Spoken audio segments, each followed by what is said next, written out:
अच्छा जी, अभी तक हमने जो ऐसे किए थे, जितने टॉपिक्स देखे थे, स्ट्रक्चर मुकम्मल किया हमने।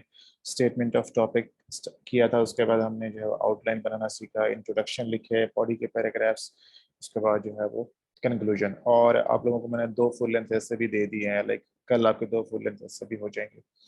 तो अभी तक जितने टॉपिक्स आपको दिए हैं, आपको प्रैक्टिस करवाए हैं क्लास में, वो सारे जो थे वो डिस्क्रिप्टिव ऐसे थे। अब हमारा जो फोकस है वो आर्गुमेंटेटिव एसे की तरफ जाएगा, क्योंकि हमने इसकी भी तैयारी करनी होती है। अच्छा, ठीक है। तो अब इसमें ये है कि ये क्या चल रहा है चैट में, बेलोल उर्दू या इंग्लिश में बात करें।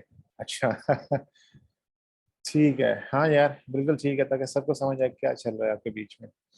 अच्छा जी, अब हमने चलना है आर्गुमेंटेटिव एसे की तरफ, ठीक है। पहले आप लोग मुझे बताएं जल्दी से कि डिस्क्रिप्टिव और आर्गुमेंटेटिव एसे में क्या फ़र्क होता है। आपको अगर पता है, जो आइडिया है, जो पता है आपको, इन्फॉर्मेशन नॉलेज है, इसके बारे में बताएं, जल्दी से बताएं शॉर्ट में कि आर्गुमेंटेटिव और डिस्क्रिप्टिव एसे में क्या फ़र्क होता है। शाबाश। आप लोगों का क्या इसमें जो है वो एक्सपीरियंस है इस हवाले से, क्या अंडरस्टैंडिंग है कि डिस्क्रिप्टिव और आर्गुमेंटेटिव एसे में क्या डिफरेंस होता है। आप लोगों ने सेशंस लिए हुए हैं काफ़ी जगहों पे, मतलब मोस्टली जो बच्चे हैं उन्होंने कहीं ना कहीं पढ़ा होता है ऐसे, तो आप लोगों को कुछ आइडिया होगा, तो आप वो मेरे साथ शेयर करें। In argumentative you have to take a stance. अच्छा, आर्गुमेंटेटिव में स्टांस लेना होता है और स्टांस को प्रूव करना होता है, ये तो हम उसके अंदर भी करते हैं डिस्क्रिप्टिव एसे में। आर्गुमेंटेटिव में एक स्टांस को एक्सप्लेन करना होता है, वाइल डिस्क्रिप्टिव में सारी डिमेंशंस टॉपिक एक्सप्लेन करनी होती हैं। हाँ, ये भी काफ़ी हद तक क्लोज है ये विदा का, ठीक है। आर्गुमेंटेटिव में एक सांस लेकर चलना होता है और फिर उस सांस को रिपीट करना होता है। वेरी गुड, ठीक है, बिल्कुल ठीक है। अच्छा जी, ये सारी चीज़ें हमने देखनी है कि ये तो सिर्फ आपने मुझे फ़र्क बताया थोड़ा सा, हमने इसको डिटेल में देखना है। बट इससे पहले एक जो चीज़ इंपॉर्टेंट होती है ना, वो ये है कि आर्गुमेंटेटिव और डिस्क्रिप्टिव ऐसे का फ़र्क कैसे करना है, क्योंकि बहुत सारे बच्चों को ये फ़र्क समझ नहीं आता कि आर्गुमेंटेटिव और डिस्क्रिप्टिव ऐसे में फ़र्क क्या होता है। ठीक है, हमने वो भी देखना है। अच्छा जी, जो चीज़ें हमने कवर करनी है इस जो हमारे 3-4 लेक्चर्स बनते हैं इस वीक के, उसके अंदर हमने आर्गुमेंटेटिव ऐसे देखना क्या होता है, उसके बाद डिस्क्रिप्टिव और आर्गुमेंटेटिव ऐसे का फ़र्क होता है, और फिर इसकी पहचान कैसी है कि आर्गुमेंटेटिव डिस्क्रिप्टिव दोनों की पहचान कैसे करनी है, कैसे कैसे हम इसको अलग कर सकते हैं, क्या फार्मूला है, क्या तरीका हो सकता है हमारे पास। इसके अलावा टाइप्स ऑफ आर्गुमेंटेटिव ऐसे, ठीक है ना। आर्गुमेंटेटिव ऐसे जब हमने, जैसे हमने डिस्क्रिप्टिव ऐसे किया था, तो उसके अंदर क्लोज एंडेड भी होते हैं, ओपन एंडेड भी होते हैं, ठीक है, वो भी हम आज उसको टच करेंगे। इसी तरह जो आपका आर्गुमेंटेटिव ऐसे होता है, उसके भी टाइप्स होती हैं, वो कौन सी हैं, किस तरह से, उसमें क्या फ़र्क होता है, वो भी देखेंगे। उसके अलावा आपने ये भी देखना है कि हमने आर्गुमेंटेटिव ऐसे की जो है वो हैंडलिंग कैसे करनी होती है, और फिर ये कि आपने पेपर के अंदर आर्गुमेंटेटिव ऐसे करना चाहिए या आपको डिस्क्रिप्टिव ऐसे करना है। ये सारी चीज़ें इंशाल्लाह हम इसमें डिस्कस करेंगे। अच्छा, अब देखें, जहां तक बात है कि फ़र्क की, कि एक आर्गुमेंटेटिव और डिस्क्रिप्टिव ऐसे में कैसे फ़र्क करना है, क्या फ़र्क पॉसिबल हो सकता है, कौन सा वो फार्मूला है जिसकी बेस पे आपको पहचान करने में आसानी हो, उसकी तरफ आते हैं पहले। ठीक है, आप ये समझिए कि जो एक आर्गुमेंटेटिव ऐसे होता है ना, उसमें जो बेसिक फ़र्क है एक आपके डिस्क्रिप्टिव ऐसे से, वो ये होता है कि इसके अंदर स्ट्रॉन्ग किस्म की रीजनिंग और आर्गुमेंटेशन चाहिए होती है, स्ट्रॉन्ग किस्म की, बहुत अच्छी किस्म की, स्ट्रॉन्ग किस्म की आर्गुमेंटेशन। डिस्क्रिप्टिव ऐसे में अगर आपके पास ऐसे की लेंथ हो, आर्गुमेंट्स थोड़े बहुत एवरेज हो जाए तो चल जाता है, लेकिन अगर आपकी जो है वो आर्गुमेंटेटिव ऐसे के अंदर अगर आपके आर्गुमेंट स्ट्रॉन्ग नहीं है, बिल्कुल सॉलिड किस्म के नहीं है, कन्विंसिंग नहीं है, फिर मसला होता है वहां पर, ठीक है। तो आपने ये फर्क याद रखना है कि आर्गुमेंटेटिव ऐसे में आपको बहुत अच्छे और बहुत स्ट्रॉन्ग किस्म के कन्विंसिंग आर्गुमेंट्स चाहिए होते हैं। उसके अलावा जो एक और फर्क है जो आर्गुमेंटेटिव और डिस्क्रिप्टिव ऐसे में, वो ये है कि आर्गुमेंटेटिव ऐसे में कभी कभी जो है वो एंटी आर्गुमेंट भी देना पड़ता है, काउंटर आर्गुमेंट भी देना पड़ता है, ठीक है। डिस्क्रिप्टिव ऐसे में कहीं पे नहीं होता कि आपको जो है वो काउंटर आर्गुमेंट देना पड़े, ऐसा नहीं होता। जबकि जो एंटी आर्गुमेंट का फैक्टर है वो किसके अंदर आता है, डिस्क्रिप्टिव ऐसे के अंदर आता है। बट तमाम डिस्क्रिप्टिव ऐसे उसके अंदर नहीं आता, वो उसकी हम पहचान करेंगे, जब उसकी टाइप्स करेंगे तो उसके अंदर आपको क्लियर होगा, और मैं आपको एक्सप्लेन करूंगा कि कहाँ पे एंटी आर्गुमेंट आता है, कहाँ पे एंटी आर्गुमेंट नहीं आता। उसके अलावा ये कि जो आपका आर्गुमेंटेटिव ऐसे है, इसके अंदर आपका स्टांस बिल्कुल क्लियर होना चाहिए, बिल्कुल क्लियर होता है, जिससे हम कहते हैं ना कि आपने एक साइड चूज करनी होती है। आप जो है या तो लेफ्ट पे हैं या राइट पे हैं, या राइट पे हैं या रॉन्ग पे हैं, ठीक है, उसके साथ है या मेरे साथ है। यानी कि आपको क्लियरली जो है वो स्टांस लेना पड़ता है, आप दोनों साइडों पे नहीं खेल सकते आप, ठीक है। तो बेसिकली 3-4 डिफरेंस मेजर हैं। नंबर 1, आर्गुमेंटेटिव ऐसे में स्ट्रॉन्ग रीजनिंग की जरूरत होती है। नंबर 2 कि इसके अंदर एंटी आर्गुमेंट भी आ सकता है, मतलब हर केस में नहीं आता, लेकिन कुछ केसेस हैं जहाँ पे आता है और ये एक फर्क क्रिएट करता है, डिफरेंस क्रिएट करता है। उसके अलावा कि आपको यहाँ पे स्टांस बड़ा क्लियरली लेना पड़ता है आर्गुमेंटेटिव एसे में, ठीक है। आपको जो है वो एक साइड चूज करनी पड़ती है, आप दोनों साइडों पे नहीं खेल सकते, जी आपने याद रखना है। अच्छा, अब चलते हैं कि जो आमतौर पर आपके जो डिस्क्रिप्टिव ऐसे होते हैं ना, वो क्या होते हैं, कॉज इफेक्ट बेस्ड होते हैं। For example democracy in Pakistan hopes and hurdles, ठीक है। उसने जो है वो उसने दे दिया कॉजेज और इफेक्ट्स भी होते हैं, सोल्यूशंस भी होते हैं, या कभी उसने जो है वो उसके डायरेक्शन दे दी होती है, ठीक है। अच्छा, मैंने आपको एक चीज़ बताई थी कि जो डिस्क्रिप्टिव ऐसे होता है उसके दो टाइप्स होती हैं। एक क्या होती है, ओपन एंडेड और क्लोज एंडेड। ओपन एंडेड वो होते हैं जिसके अंदर डायरेक्शन नहीं दी गई होती, आपके पास ऑप्शंस होते हैं, आप अपनी मर्जी से उसको चला सकते हैं। जबकि उसके बरक्स जो क्लोज एंडेड है उसके अंदर एग्जामिनर कह देता है कि या तो आपने कॉजेज लिखने हैं, या इफेक्ट्स, होप्स हैं, हर्डल्स हैं, वे फॉरवर्ड है, वो स्पेसिफिकली आपको बता देता है कि आपने ये चीज़ लिखनी है इस हिस्से के अंदर, ठीक है। तो वो दो टाइप्स आपने याद रखनी है, ओपन एंडेड और क्लोज एंडेड की। तो अब आपके जो डिस्क्रिप्टिव ऐसे होता है उसके अंदर सम टाइम आपके पास जो है वो ऑप्शंस होते हैं, सम टाइम ऑप्शंस नहीं होते, आप अपनी मर्जी से कर सकते हैं, उसके अंदर चला सकते हैं। लेकिन अगर आपको ऑप्शन ना दिया गया हो और एग्जामिनर कहे कि आपने सिर्फ यही चीजें करनी है, तो आपने उसको फॉलो करना होता है, ठीक है।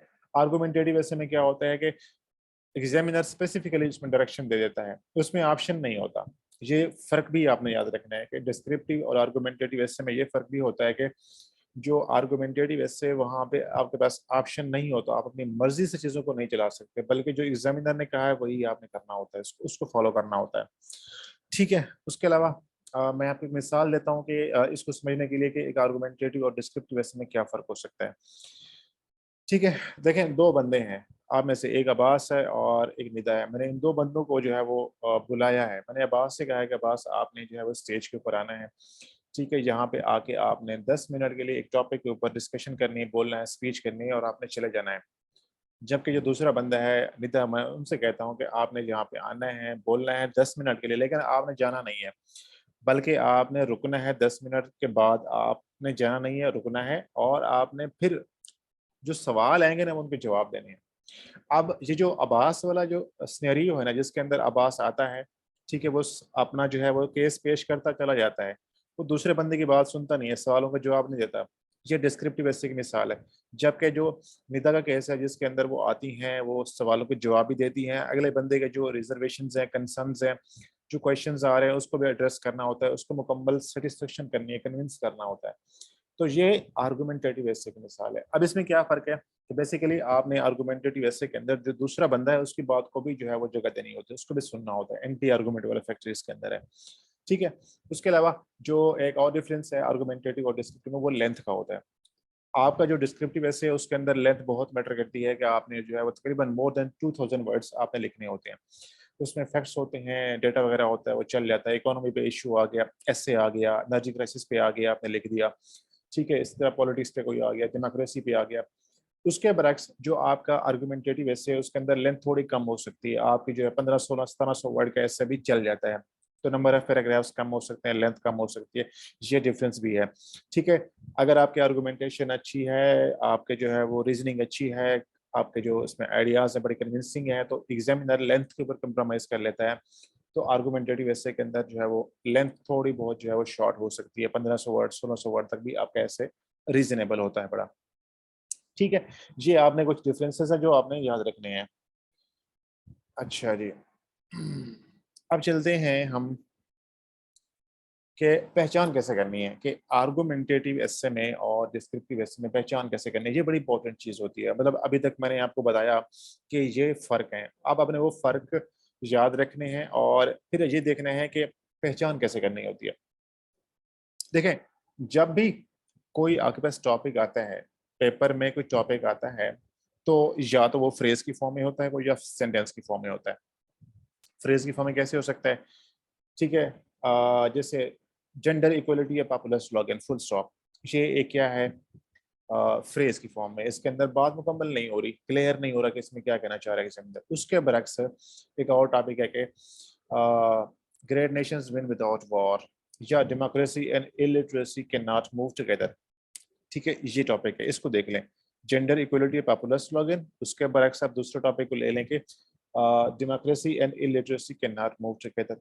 अब आप इसका देखें, जो पहला टॉपिक है जेंडर इक्वलिटी वाला, जिसके अंदर कोई बात मुकम्मल नहीं हो रही, वो फ्रेज की फॉर्म में आ रहा है, जबकि जो दूसरा है वो सेंटेंस है, मुकम्मल सेंटेंस है, मुकम्मल फिक्रा है, जिसके अंदर मैसेज जो है, जो बात है वो मुकम्मल है, क्लियर हो रही है, पूरी समझ आ रही है कि इसके अंदर ये बात हो रही है। ठीक है, ये चीज समझना जरूरी है, इसी के बेस पे हमने फर्क देखना है। अब आपका जो डिस्क्रिप्टिव ऐसे है ना, मोस्टली मोस्टली जो डिस्क्रिप्टिव ऐसे होता है वो फ्रेज की फॉर्म में होता है। ठीक है, मुकम्मल सेंटेंस नहीं होता, उसके अंदर कॉलन हो सकता है, सेमी कॉलन हो सकता है, ठीक है ना, क्वेश्चन मार्क भी हो सकता है उसके एंड पे, लेकिन मुकम्मल सेंटेंस नहीं होगा कभी भी। डिस्क्रिप्टिव ऐसे जो है वो कभी, अक्सर ऐसा होता है, तकरीबन 98% 99% ऐसा होता है कि वो सेंटेंस की फॉर्म में नहीं होता। ठीक है, उसके बरक्स अगर कोई आपका ऐसे का टॉपिक सेंटेंस की फॉर्म में आ रहा है, उसके एंड के ऊपर जो है वो क्वेश्चन मार्क भी हो सकता है, फुल स्टॉप भी हो सकता है, लेकिन सेंटेंस होगा, स्टेटमेंट भी हो सकती है, सेंटेंस भी हो सकता है, कोई कोटेशन भी हो सकती है, मुकम्मल फिक्रा होगा वो हमेशा, तो वो क्या होता है, आर्गुमेंटेटिव से होता है। ये बड़ा फंडामेंटल और बेसिक सा डिफरेंस है, जिसकी बेस पे आपकी पहचान बड़ी आसान हो जाती है। अगर कोई टॉपिक मुकम्मल फिक्रा है, मुकम्मल स्टेटमेंट है, उसके अंदर जो मैसेज है, जो बात है, जो आइडिया है, मुकम्मल है, बात पूरी है, समझ आ रही है, तो वो क्या होता है, उसको हम कहते हैं आर्गुमेंटेटिव से। अभी के लिए इतना ही याद रखना है आपने। ठीक है, ये मैंने यहाँ पे लिखे मिसाल के तौर पर, gender equality is a myth. ठीक है, फुल स्टॉप। अब ये बात मुकम्मल हो रही है, वो कहता है कि जेंडर इक्वलिटी मिथ है। ठीक है ना, उसके बरक्स दूसरा फिक्र आदत लिखें, do not waste water even if you are at a running stream. ये मुकम्मल फिक्र है, इसके अंदर बात मुकम्मल हो रही है, ये भी आर्गुमेंटेटिव ऐसे है। इसके अलावा एक और है, great nations win without war. ठीक है, ये भी मुकम्मल फिक्र है, इसके अंदर बात मुकम्मल हो रही है। मतलब अगर कोई टॉपिक ऐसा आता है जिसके अंदर सेंटेंस कंप्लीट होगा, या तो वो स्टेटमेंट की फॉर्म में हो सकता है, या कोटेशन हो सकती है, या कुछ भी हो सकता है, लेकिन आइडिया या मुकम्मल या मैसेज क्लियर होगा, तो उसको हम कहते हैं आर्गुमेंटेटिव ऐसे। उसके बरक्स जो डिस्क्रिप्टिव ऐसे होता है, उसके अंदर सेमी कॉलन कॉलन लगा होता है, फ्रेज की फॉर्म में हो सकता है, लेकिन उसके अंदर जो है वो सेंटेंस नहीं होता।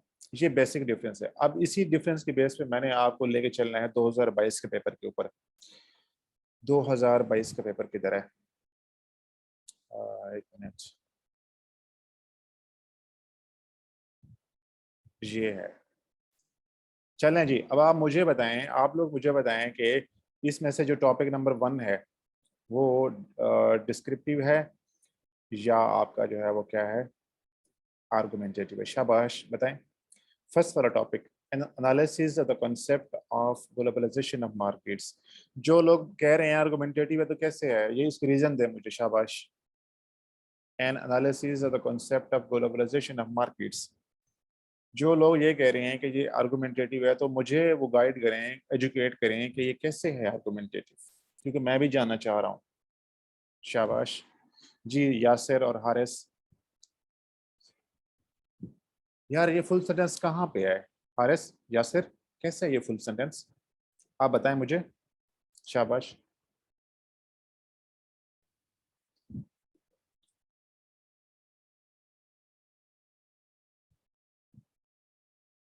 देखें, इसके अंदर मुकम्मल सेंटेंस नहीं है ये। वो कहता है analysis of the concept of globalisation of markets, ये फ्रेज की फॉर्म में है। ठीक है ना, ये फ्रेज की फॉर्म में है, इसके अंदर बात मुकम्मल नहीं हो रही। ग्लोबलाइजेशन ऑफ मार्केट्स का जो आइडिया है उसका एनालिसिस, ठीक है, वो सही है या गलत है, उसके बारे में कुछ भी नहीं पता हमें उसके बारे में। ठीक है ना, तो ये क्या है, बेसिकली डिस्क्रिप्टिव ऐसे है। चलें दूसरे पे आते हैं, digital democracy, social media and political participation, ये क्या है, शाबाश, इसका बताएं। डिस्क्रिप्टिव है या आर्गुमेंटेटिव है ये, सब लोग बताएं अपना अपना जवाब इसके अंदर।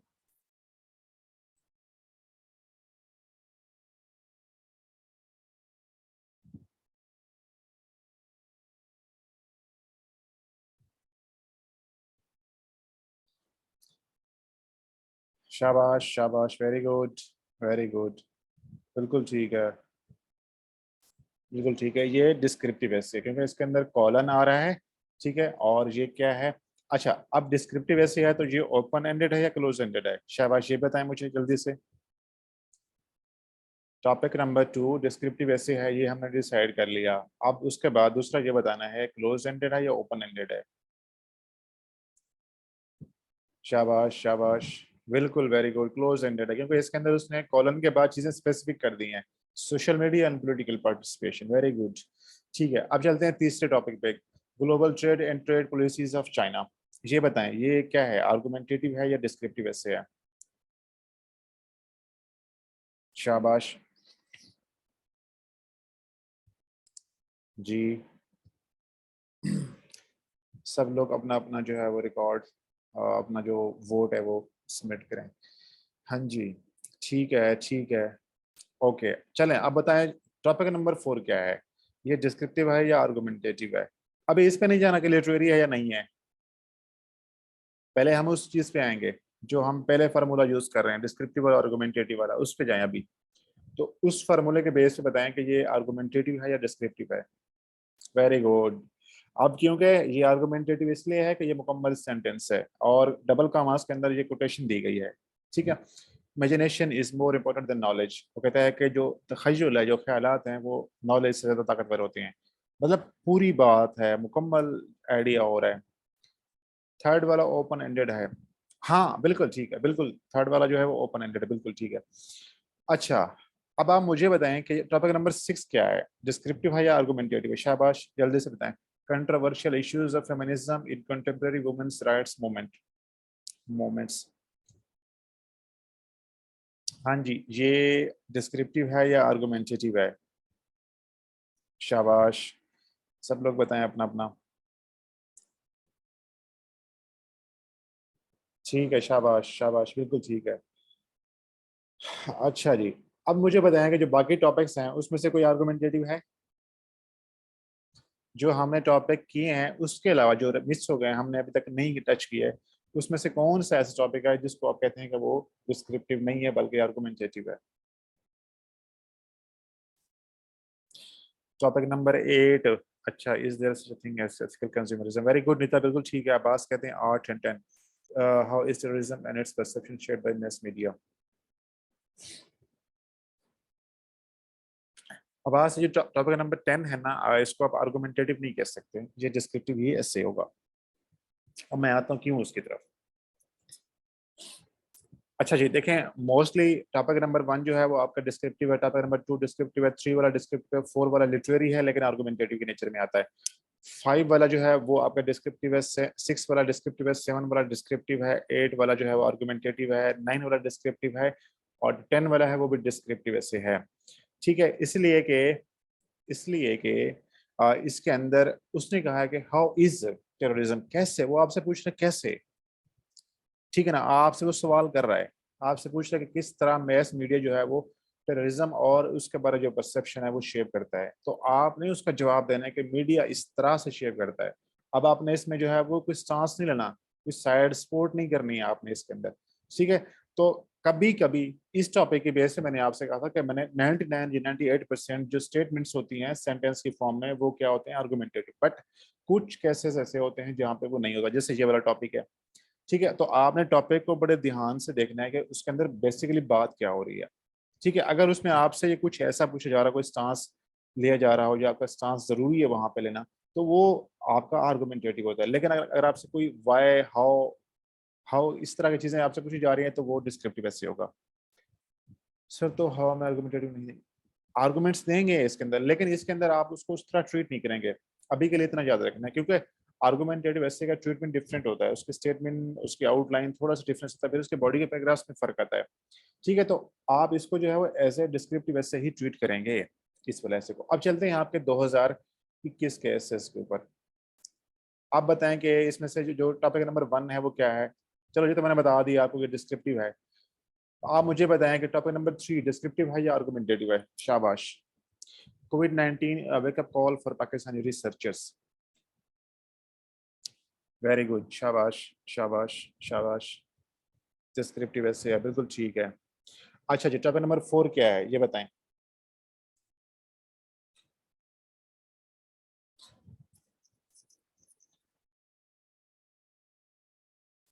हाँ जी। हारिस, टॉपिक नंबर 4 का बता रहे हैं या 3 का बता रहे हैं आप? ओके, आर्गुमेंटेटिव, वेरी गुड, ठीक है, बिल्कुल ठीक है। टॉपिक नंबर 4 जो है वो आर्गुमेंटेटिव ऐसे इसलिए है कि ये सेंटेंस की फॉर्म में है और इसमें ऐसा आइडिया है कि जिसके ऊपर आप सपोर्ट भी कर सकते हैं, जिसको आप रिफ्यूज भी कर सकते हैं, उसके अगेंस्ट भी जा सकते हैं, सपोर्ट भी कर सकते हैं। Human inventions move societies backward, ये एक स्टेटमेंट दे दी है जिसके ऊपर डिबेट हो सकती है। अच्छा, टॉपिक नंबर 5 क्या है? 5 का बताएं। Universal human equality is utopic, ये सेंटेंस की फॉर्म में है, तो ये क्या है? इसको देख के बताएं कि ये आर्गुमेंटेटिव या डिस्क्रिप्टिव है। बिल्कुल ठीक है, शाबाश। अच्छा जी, अच्छा जी, अब मुझे बताएं कि जो बाकी टॉपिक हैं, टॉपिक नंबर 6 से लेकर 10 तक, इसमें से कौन सा है जो आर्गुमेंटेटिव ऐसे है? टॉपिक नंबर 6 और 10, इनके बीच में जो टॉपिक्स हैं, इनके 6 से लेकर 10 तक कौन कौन से ऐसे हैं जिसको आप कह सकते हैं कि वो आर्गुमेंटेटिव ऐसे है? टॉपिक नंबर 9 सोहेल कहते हैं, intercultural communication is a panacea toward third world war.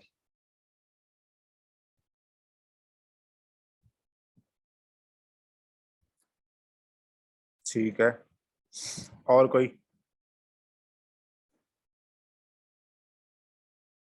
अच्छा, आप मुझे बताएं कि ये जो टॉपिक नंबर 9 है, आपने कहा है कि आर्गुमेंटेटिव ऐसे है, इसको पढ़ें। Intercultural communication is a panacea toward third world war.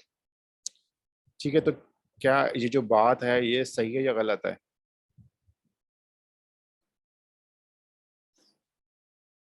ये बात सही है या गलत है?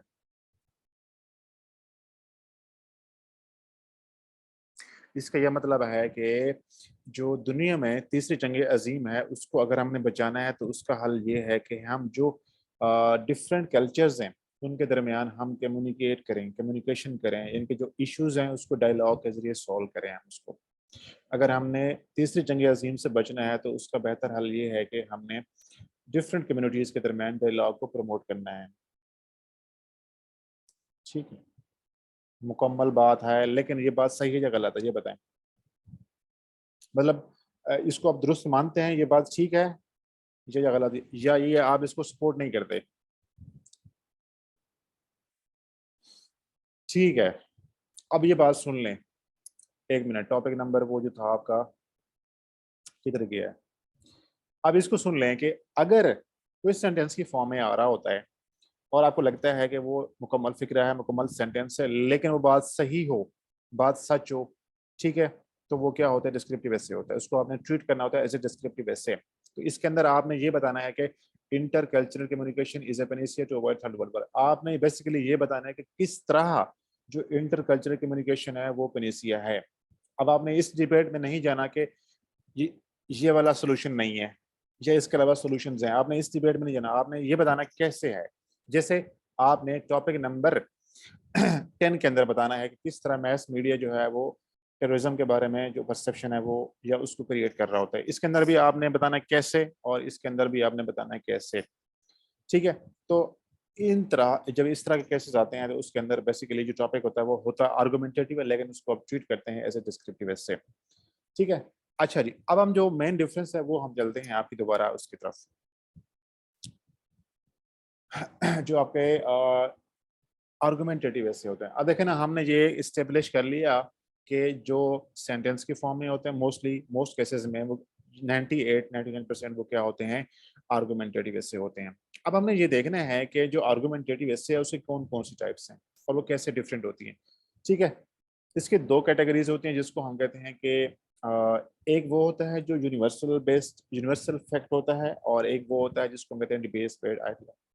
यानी कि जब हमने आर्गुमेंटेटिव एसे की पहचान कर लेनी है तो अगला काम हमने ये करना है कि फिर देखना है कि वो इन दो कैटेगरीज में से किस में आता है, क्या वो यूनिवर्सल फैक्ट है या एक ऐसा आइडिया है जिस पर डिबेट हो सकती है। अब इसका फर्क देखते हैं।